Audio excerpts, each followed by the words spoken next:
Patsy. Good evening, Citizens.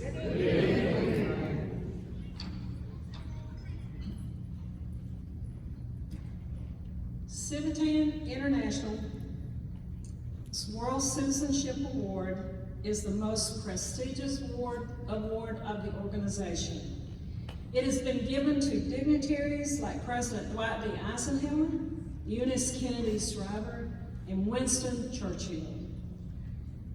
The award honors someone who has truly given their heart to our mission, someone who has gone above and beyond to make sure people with intellectual and developmental disabilities reach their full potential. Lorri is one of those people. An attorney by trade, advocate by fate, she's a mom who took her love of her son to the next level to benefit families like hers. After her son was diagnosed with autism, Lorri discovered that life-changing therapies were not paid for by the insurance companies. That wasn't good enough for Lorri. She wrote legislation to require health insurance to cover evidence-based treatment as prescribed by a doctor for children with autism.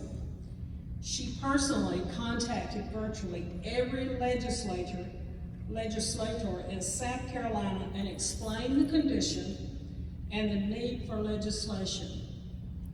After 2 years, it passed in 2007 and became known as Ryan's Law.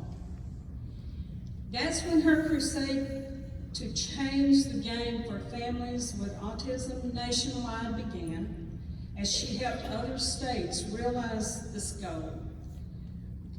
From there, Lorri has led an Autism Law Summit, worked for Autism Speaks, and created a center for people with autism in her community in Columbia, South Carolina.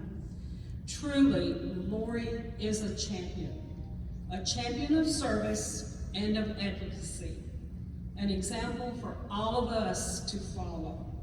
Ladies and gentlemen, it is my honor to present the 2021 Citizen International World Citizenship Award to Mrs. Lorri Unum.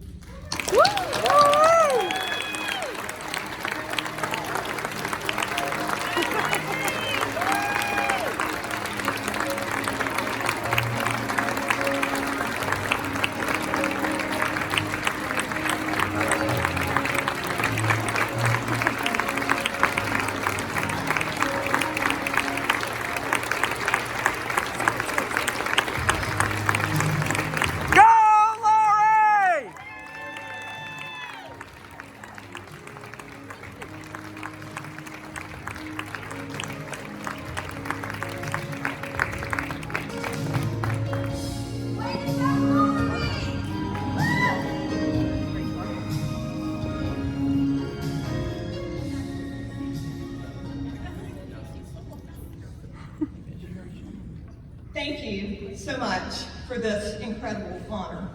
Thank you to Citizen International, to the board. Thank you to Patsy Finley in the South Carolina District who nominated me. Thank you to Bill Tollison who shared my story over and over. Thank you to Emily Wright and the small but mighty Palmetto Citizen Club who introduced me to this wonderful organization.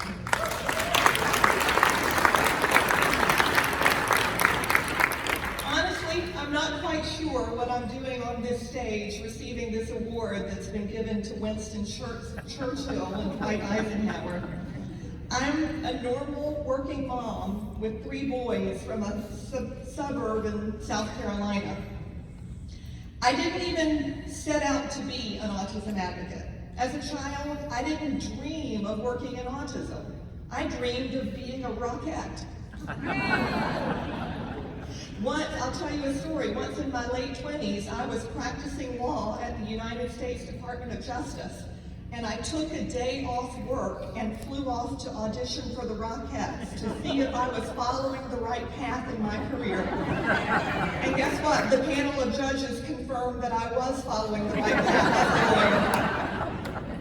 But now I'm neither a Rockette nor a practicing attorney. I'm a full-time autism advocate. How did that happen? For the first 30 years of my life, I really didn't even know what autism was, other than a vague impression from the movie Rain Man. Is that how most of you learned about autism? That's all I really knew about it. But then my firstborn child, Ryan, was diagnosed with autism shortly after his second birthday, and he's right here in the front row.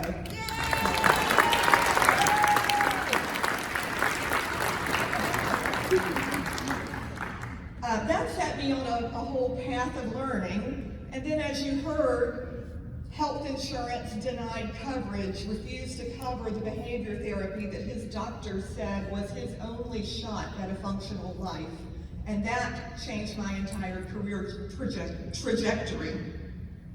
Ryan was diagnosed at 3 different medical institutions. We were living in Washington, D.C. at that time, so we went to Georgetown, we went to Johns Hopkins, we went to Children's National Medical Center, and they all said, yes, he has autism. But they all recommended the same course of treatment, a type of therapy called Applied Behavior Analysis, or ABA, which I had never heard of at the time. I knew that if the doctors told me that I should get this for my son, I was going to get it. But they recommended that he be in it very intensively. They said he should get this therapy for 40 hours per week. Now, that made me cry as a mom when they first told me that. I said, what do you mean 40 hours a week? He's 2. That's a full-time job. But the doctors explained to me that his time outside of therapy would not be constructive. In fact, it would be destructive, and they proved correct. So my husband and I committed that we would do whatever it took, change schedules, whatever it took to get this therapy for our son. As we interviewed professionals in ABA to begin the therapy, we soon learned that the cost for a 40-hour per week program would be just over $70,000 per year. I remember turning to my husband in the living room and saying, oh my gosh, what would you do if you didn't have health insurance? Little did I know at that time, health insurance would not cover 1 penny of it. But we were committed. We started our son in the therapy, and we simply made sacrifices to ensure that he could receive it and that we could pay for it. We lived on my husband's salary. We were fortunate that we both worked and were both lawyers. We both had good jobs, so we lived on his salary, and we used my entire salary to pay for therapy for Ryan. At one point, we sold our house and we moved to a less expensive house so that we could continue to pay for his therapy. But I worried about families that I met around town, around my state, who didn't have a house to sell, who didn't have a second salary, a lawyer's salary that they could sacrifice to pay for this therapy for their child. My heart broke for those families, and I couldn't sleep at night thinking about how awful it must feel as a parent to know there's a treatment out there that can undeniably help your child, but you can't get it for your child because you're not rich enough. That just didn't sit right with me. And it seemed very unfair, given that many of these families were paying premiums for health insurance, right? They're doing what we ask families to do. They're working and they're paying premiums every month so that in case something happens, they be covered. I wondered, why didn't somebody fix that situation? And then one day, I realized, I am somebody. Maybe there's a reason that God sent this child into my life. Getting a little choked up here. And there's a reason that he sent me to law school and gave me pretty good writing skills. And I realized at that moment that I was supposed to put that all together and try to do something about it myself. Now when I cry, I can't see the paper even with my reading glasses. So I sat down at my kitchen table. We were living in Mount Pleasant, South Carolina. We had moved back to my home state to be nearer to family. And I sat down at my kitchen table and I just wrote out a little one-paragraph bill saying that health insurance must cover evidence-based treatment for autism as recommended by the physician. I thought it was pretty simple, pretty common sense legislation. I took it to a legislator in South Carolina, had him introduce it in the South Carolina General Assembly, and that began a very long, contentious battle to try to get that bill passed into law.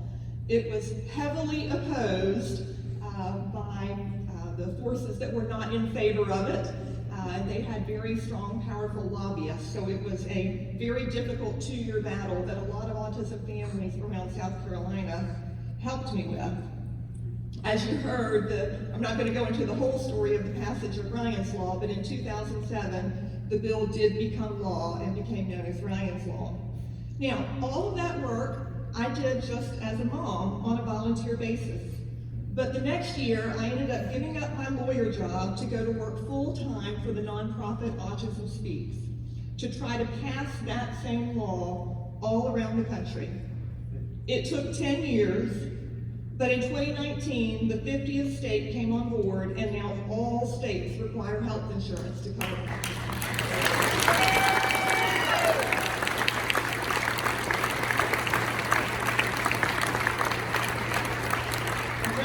Doesn't love sitting through my speeches, so we can just wave goodbye to my husband Dan and Ryan. Sorry, babe. Now, one fact that most people don't know is that the bill that bears my son's name, Ryan's Law, didn't actually cover Ryan. They're all different kinds of health insurance. Some people get health insurance through their employer, some people buy their own policies, and only some of those are subject to state regulation. We had the kind of policy that wasn't subject to state regulation, so Ryan's Law did not apply to Ryan. But we knew that going into it. We knew that. But we also knew that it would help a huge number of families that we had never met, some of whom didn't even know they were going to be on the autism journey at that time. And that's been perhaps the most beautiful part of the journey, hearing from the families we don't know about how much Ryan's Law has changed their lives. I suspect that you, as Civitans, understand well that gratifying feeling. When I was introduced to Civitan just a few years ago, I was moved by your dedication to people with intellectual and developmental disabilities. I think often about how many people you help whom you never really know, about how many lives you brighten through your projects. I am so humbled to receive this award, but more importantly, I'm so proud just to be in your midst and to be one of you.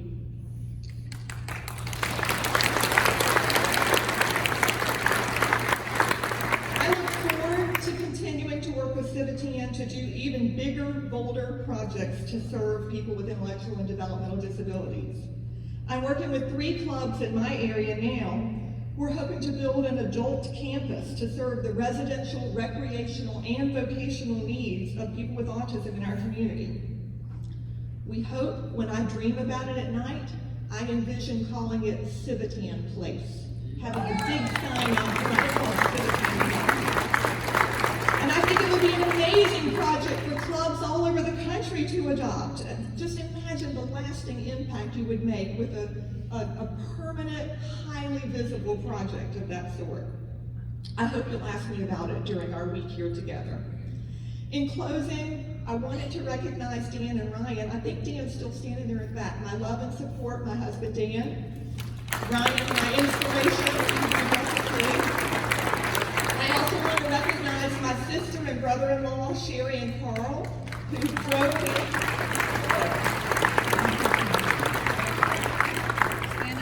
My sister tells me I have 4 family members here. Oh, there's my other sister. Oh my goodness.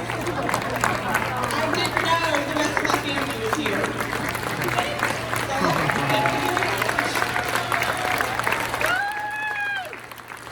Did you just wake up and decide to drive down here today? We've been planning it since we found out you were going to get this. Oh, okay. That's my other sister. They just didn't tell me. They're very kind. My mom and dad have passed away, and my sister's said it would be so awesome, they'd be really proud of you. Is that my brother back there too? Oh my goodness, okay. I'm really taken aback, but thank y'all for being here. Again, I thank you all for this honor. I'm grateful, I'm appreciative of the platform it gives me to stand up here and talk to you about the bigger, bolder projects that we can work on together. It's really an opportunity to talk to a group of doers, and that's what you are, if I've ever met a group of doers. I look forward to working alongside you in future years. Thank you.